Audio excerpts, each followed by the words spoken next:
So how do you get back pay? Lots of ways.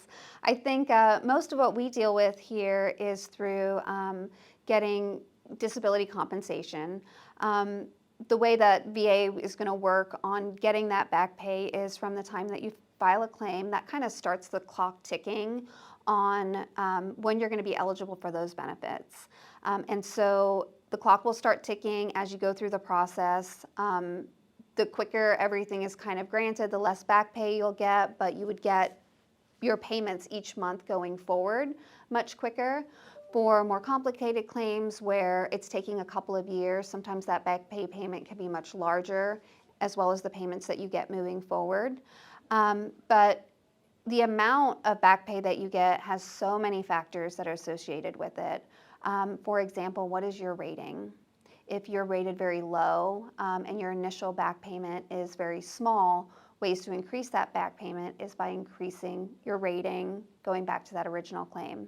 And so sometimes we see back pay come in large chunks, and sometimes it's kind of like taking little steps and going down the river, down the rocks, like, okay, let's just start here, get it here, and then say we make it to the first step, which is proving service connection. So then the VA grants service connection, and then we look at what's the effective date, so the date of the claim. And we're going to look at all of those ways that are discussed in other videos as far as getting earlier effective dates, trying to get the earliest effective date possible, and then that's going to be where the back pay starts, or the past due benefits start. And then you look at the rating that the VA awarded, and it's 10%. And we believe it should be 50 or 70 or 100. So the veteran is going to receive those past due benefits for that first decision. And then we're going to appeal the effective date, and we're going to start looking for a higher rating. And then once that's granted, we're going to go back to that original effective date, hopefully, or at whatever point along the way the veteran became entitled to that higher rating. And then the veteran is going to get another set of past due benefits based on that next decision that we get. And sometimes it's not all the way at that point. Sometimes we've gotten a little bit more, but not everything. And so then we're going to appeal it again.